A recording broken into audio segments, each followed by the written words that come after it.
Okey, hai, Assalamualaikum dan selamat sejahtera. Selamat pagi.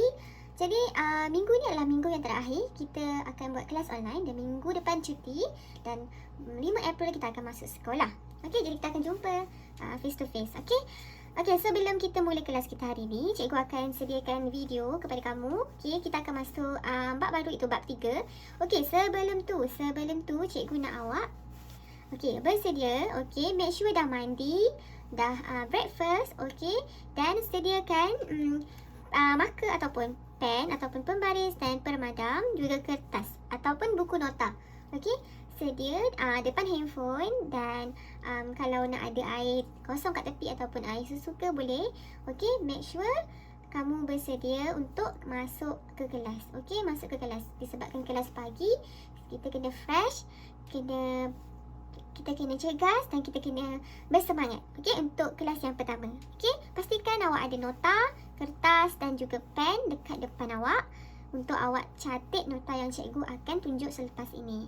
Jadi untuk akhir pembelajaran nanti, cikgu akan bagi kuis dan kamu akan jawab kuis tu mengikut masa yang cikgu dah tetapkan, dan kuis tu sebagai kerja rumah. Jadi tak perlulah hantar kerja rumah.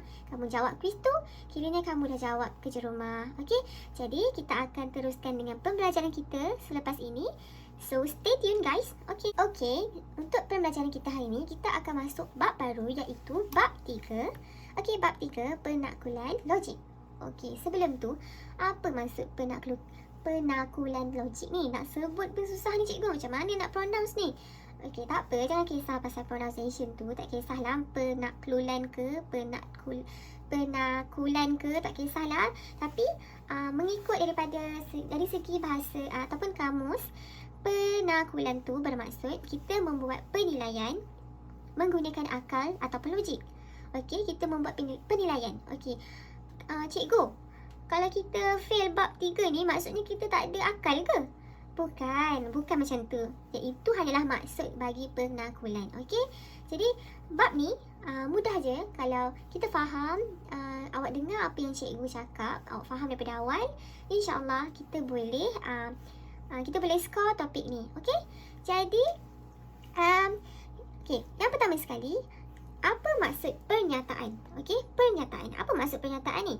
Maksud pernyataan, dekat sini cikgu tulis, pernyataan ialah suatu ayat yang dapat ditentukan nilai kebenarannya. Nilai kebenarannya tak kisahlah dia benar ataupun dia palsu, asalkan dia pernyataan. Jadi pernyataan tu, sebagai contoh cikgu bagi ayat pernyataan. Pernyataan ni maksudnya ayat yang contoh dia macam nama saya Nur Safira. Itu adalah pernyataan. Kalau contoh siapa nama awak, itu adalah ayat tanya kan? Ayat tanya itu bukan pernyataan. Faham kan apa maksud pernyataan tu? Selain tu contoh dia apa lagi pernyataan yang awak tahu? Tak apa, awak tak boleh cakap kan? Tak apa, sebab cikgu buat video. Tak apa. Selepas tu kita akan tengok bagi pernyataan, kita akan bezakan antara pernyataan dengan bukan pernyataan. Pernyataan tu dia tidak kisah ataupun dia tak semestinya dia perlu benar dan dia tak semestinya perlu palsu. Dia boleh pernyataan tu benar ataupun palsu. Bagi bukan pernyataan, untuk bukan pernyataan tidak boleh ayat tanya, ayat seruan. Bukan pernyataan, dia adalah ayat tanya, di ayat seruan dan ayat perintah. Bermaksud pernyataan tak boleh ada ayat tanya, ayat seruan dan ayat perintah. Macam yang cikgu cakap tadi, siapa nama kamu? Siapa nama kamu tu dia adalah bukan pernyataan. Sebagai contoh untuk pernyataan. Kita fokus kat belah pernyataan ni dulu. Untuk pernyataan. Contoh untuk pernyataan yang benar. Contoh dia kat sini Contoh 5 besar daripada 3. 5 besar daripada 3. Betul tak 5 besar daripada 3? 5, 3. Betul lah kan? So betul lah pernyataan ini adalah benar. Dan seterusnya, 4 ialah nombor ganjil. Betul ke 4 ialah nombor ganjil? Salah ni kan? Salah ni cikgu. Jadi ini bukan dekat tempat duduk dia. Jadi 4 ialah nombor ganjil ni adalah dekat sini. So yang ketiga adalah 4 ialah nombor ganjil. Maksudnya dia adalah palsu. Untuk yang ketiga, 10 boleh dibahagi dengan 2. Betul tak 10 bahagi dengan 2? Okay, tak apa, kita check dengan kalkulator kalau tak yakin. Walaupun soalan ni budak sekolah rendah pun boleh jawab. Tak apa, kita check je. 10 bahagi 2. Boleh, bukan? Okey, so maksudnya dia adalah pernyataan yang benar. 10 boleh dibahagi dengan 2. Okey, tiba-tiba sesat pula 4 ialah nombor ganjil ni, dia benar. Tak, dia bukan benar. Dia adalah pernyataan palsu. Sebab tu cikgu bawa dia ke sini. Okey, untuk yang palsu, 2 kuasa 5. Betul ke 2 kuasa 5 ni sama dengan 10, cikgu? Okey, kita check dengan kalkulator. 2 kuasa 5. Kita dapat 32. 32 dengan ni. Lain ni. Okey, so dia adalah pernyataan palsu sebab dia tak benar, dia salah. Okey, untuk negatif 3, untuk yang kedua, negatif 3 besar daripada 3. Betul ke? Okey, negatif 3, kalau kita tengok, ni cikgu panggil apa ni ya? Garis nombor. Okey, kalau 3 contoh dekat sini, sini kosong, sini negatif 3. Okey, kalau 3 dengan negatif 3, betul ke negatif 3 ni besar daripada 3? Salah kan? Dah lah dia negatif. Lepas tu dia kata negatif ni besar daripada 3. Ni salah. Statement ni salah. Bermaksud pernyataan ini adalah palsu. Okey, dekat sini cikgu just nak terangkan apa itu maksud pernyataan dan apa itu bukan pernyataan. Dan pernyataan dia boleh benar ataupun palsu. Dia tak kisah. Okey? Okey, kalau dia ayat tanya, ayat seruan dan ayat perintah, dia adalah bukan pernyataan. Sebagai contoh, kita tengok contoh. Negatif 5x darab dengan negatif 1. Okey, tak ada sama dengan ke apa ke, tiba-tiba negatif 5x darab dengan negatif 1. Macam pelik ni. So, dia adalah bukan ayat penyata. Dia just suruh cari jawapan je. Betul tak? Okey, so dia bukan ayat penyata. Okey, yang pertama, dia bukan ayat penyata. Yang kedua, n tambah 3 sama dengan 5. Okey, kalau kita selesaikan pun, n sama dengan 5 tolak 3 dapat 2. Okey, n sama dengan 2. Betul ke dia penyata?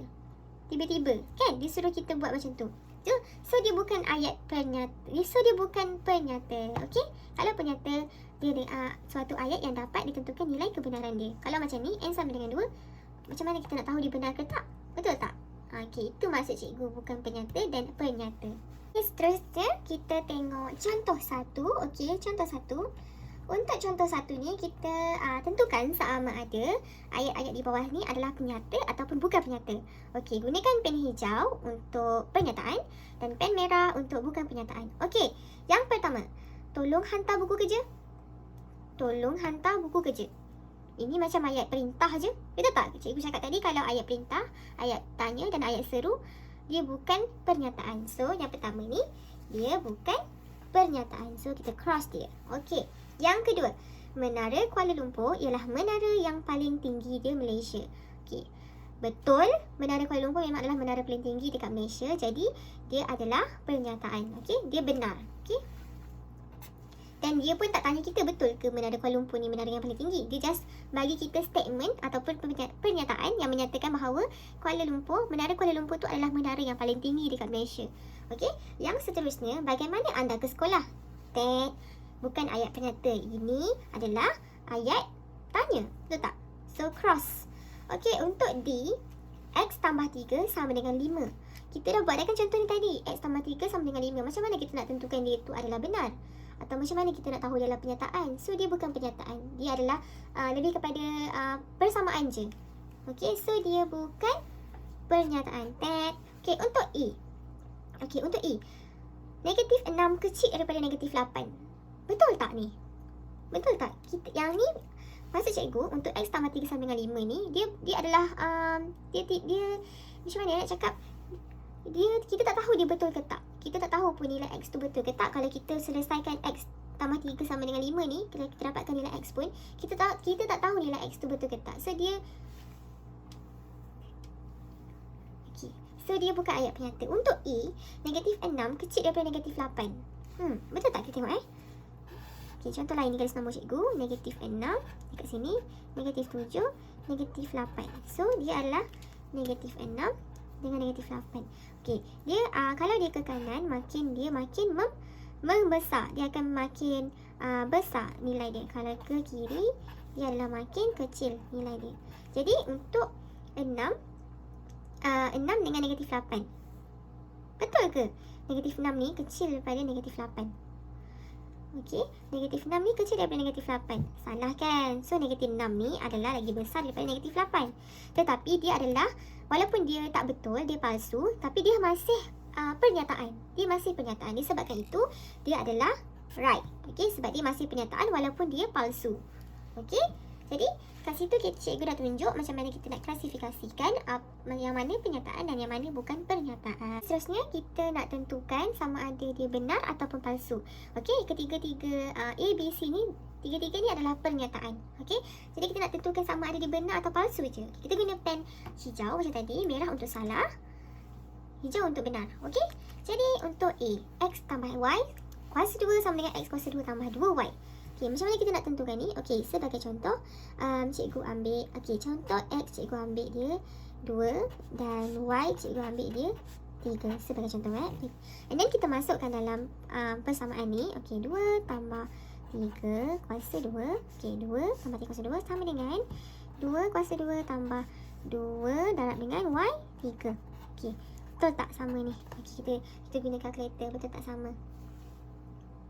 Okey, so 2 tambah 3 kuasa 2. Kita guna kalkulator. Cikgu guna kalkulator kat sini. 2 tambah 3 kuasakan 2 kuasa 2. Kita akan dapat 25. Dan sebelah sini pula 2 kuasa 2 tambah 2 darab dengan 3.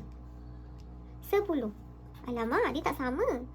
Dia tak sama. Jadi, kalau kita masukkan 2 dengan Y kat sini dan kiri dan kanan, kita selesaikan, dia tak dapat sama. Dia tak dapat sama, bermaksud kita kena Bermaksud dia adalah palsu. Okey, maksudnya dia adalah palsu. So, yang A ni adalah tet. Okey, untuk yang B, X tambah 5 kuasa 2 kecil daripada kosong. X adalah mengandungi semua elemen. Okey, X mengandungi elemen, bermaksud X tu adalah unsur kepada nombor nyata. Okey, nombor nyata tu apa? Sebarang nombor nisbah ataupun nombor bukan nisbah. Okey, tak kisahlah nombor perpuluhan ke, nombor 1, 2, 3, 4, 5 ke, kosong ke, itu adalah maksud dia. Okey, so cikgu pilih, okey, contoh cikgu pilih 3 untuk X. Okey, X cikgu letak 3. So, 3 tambah 5 kuasa 2 kecil sama kosong. Betul tak? 3 tambah 5, 8 kuasa 2. Kita dapat 64. 64 kecil dengan kosong. 64 ni kecil dengan kosong ke? Salah kan? 64 ni lagi besar daripada kosong. Jadi, dia adalah, so sini salah. 60, sepatutnya 64 dia besar sama dengan kosong. So, yang B ni adalah salah. Tet. Okey? Okey, untuk C 2 tambah 6 darab 4. Okey, kita guna kalkulator. Cikgu tak nak nanti awak congak-congak, cikgu tunjuk je. Sebab ada yang antara kamu yang audio, ada yang visual. So, better cikgu tunjuk sambil cakap. Okey? 2 tambah 6 darab 4. Kita dapat 26.